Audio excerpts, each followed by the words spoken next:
Pero vamos a hablar de muchas cosas, entre ellas de dinero, porque Forbes, que es quizá de las revistas que tú tienes, una de las marcas más reconocidas, hace todos los años una lista muy interesante que es ¿quiénes son los más forrados?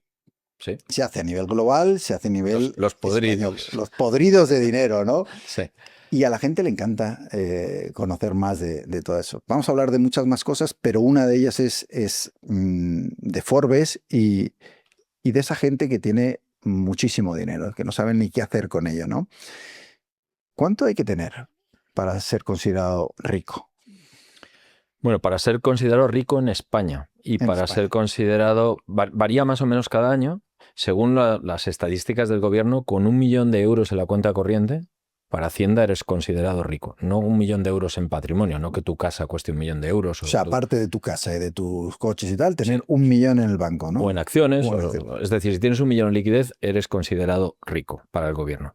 Para la lista Forbes, que hacemos una lista solo de 100 personas, este año el último de la lista tiene 400 millones de euros. Pero ese corte de 400 varía bastante en función de cómo le vaya el número uno, que es Amancio Ortega, ¿no? Ahí no hay sorpresas. Ahí, bueno, no hay sorpresas, afortunada y desgraciadamente, porque la lista llevamos publicándola 13 años y Amancio Ortega ha estado siempre en el número uno. Va variando su fortuna en función de cómo le vaya a Inditex, claro. Claro. ¿Y hay gente que te pide no salir en la lista de los más ricos? Bueno, cuando comenzamos la lista hace, ya digo, 13 años, muchísima gente pedía no salir. Después de 13 años Se han acostumbrado, ¿no? prácticamente nadie. Se han acostumbrado a dos cosas. La primera, que nosotros somos serios e intentamos hacer una lista lo más profesional posible y somos gente honesta.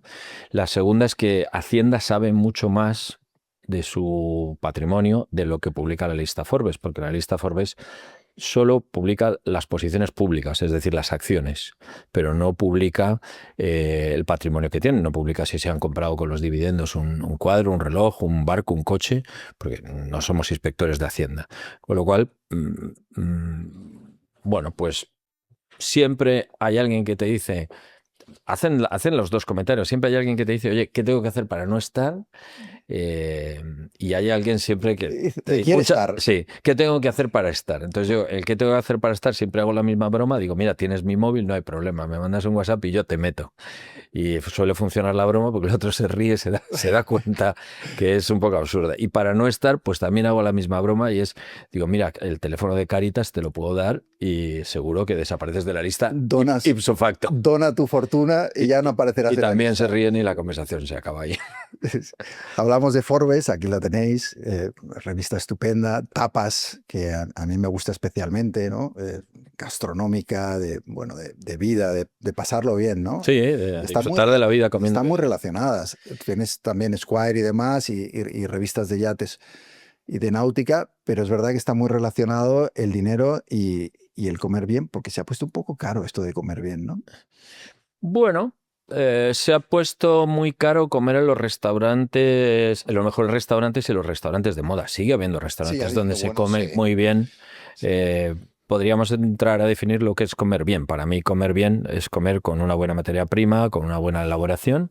Puede ser perfectamente sencilla, unas lentejas, unos huevos.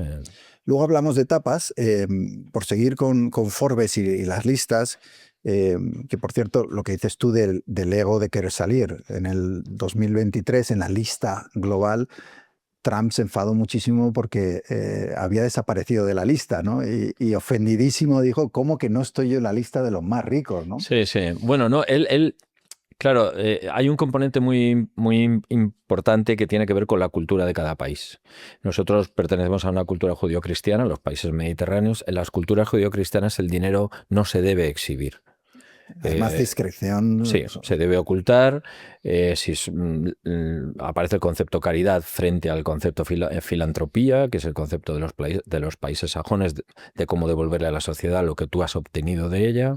Sin embargo, en las culturas calvinistas, en las culturas árabes, en las culturas en Rusia, alguien muy listo es alguien que hace dinero. O mejor dicho, alguien que hace dinero es muy listo. En las culturas judío-cristianas, alguien que hace dinero no está admitido socialmente que sea listo. o inteligente, ha hecho dinero. Incluso se duda de que si habiendo hecho dinero habrá hecho alguna trampilla.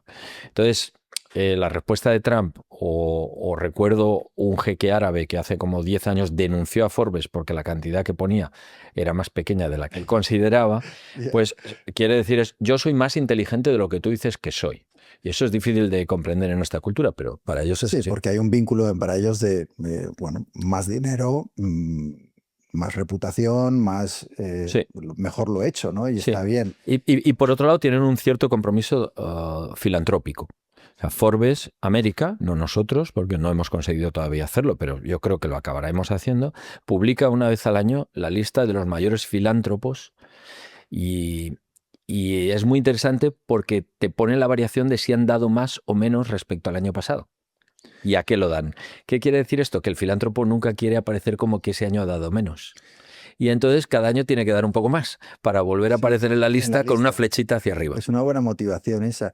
Yo escribí para el New York Times un artículo, una columna de opinión, precisamente sobre cómo en la cultura tanto latinoamericana como en España no había esa cultura tanto del devolver a la sociedad, ¿no? Tú en Estados Unidos ves un Warren Buffett que te dice, yo lo voy a donar todo. O un Bill Gates que te dice, bueno, a mis hijos les voy a dejar una casa y 1 millón. Y el resto, oye, invirtiendo en salud, invirtiendo... En España da la sensación de que los millonarios se mueren con la cuenta llena de ceros y que les cuesta más, ¿no? No. Los millonarios, los ricos en España hacen filantropía, pero la hacen a escondidas. La hacen no es tanto... fuera de los focos. Vale. Y la hacen fuera de los focos porque no quieren ser criticados públicamente. Que esto es una de las cosas más alucinantes. Todo el mundo lo entenderá con las donaciones de Amancio, que cada vez que cada año hace donaciones le critican de manera feroz. Eso me parece increíble, ¿no? El hecho de que, como decimos, Amancio Ortega está el número 1 desde hace 13 años, desde que se hace la lista en España. Es un tipo hecho a sí mismo. O sea, que en cualquier otro país sería admirado por lo que ha hecho, que ha generado decenas de miles de empleos de trabajo y que, sin embargo, yo no sé si es por envidia, si es por resentimiento hacia el dinero, pero que una parte importante no lo ve como alguien...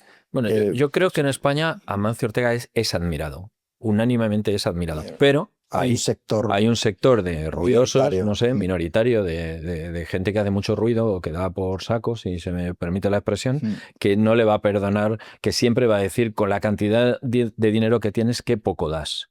Entonces yo hablo con muchas fortunas que salen en nuestra lista, gente de este país muy comprometida, que no quiere contar lo que se hace o lo que hacen. Y además yo insisto, y lo vamos a conseguir, es una de las misiones que tiene la editorial. Yo les digo, no, lo tienes que contar porque eso va a provocar que otros lo hagan. Da ejemplo. Sí, esto es, da ejemplo y ya estudiaremos cómo se comunica, ya nos quebraremos la cabeza para comunicarlo bien. Y yo creo que eso va a ir cambiando, porque también la cultura sajona pues es muy dominante y de alguna manera imitamos sus procedimientos, y las finanzas y los hombres de finanzas y los hombres de negocios imitan lo que pasa en la cultura americana. Entonces eso irá pasando poco a poco, y la prueba es que, bueno, Amancio ya lo hace, ¿no? Hace varios años.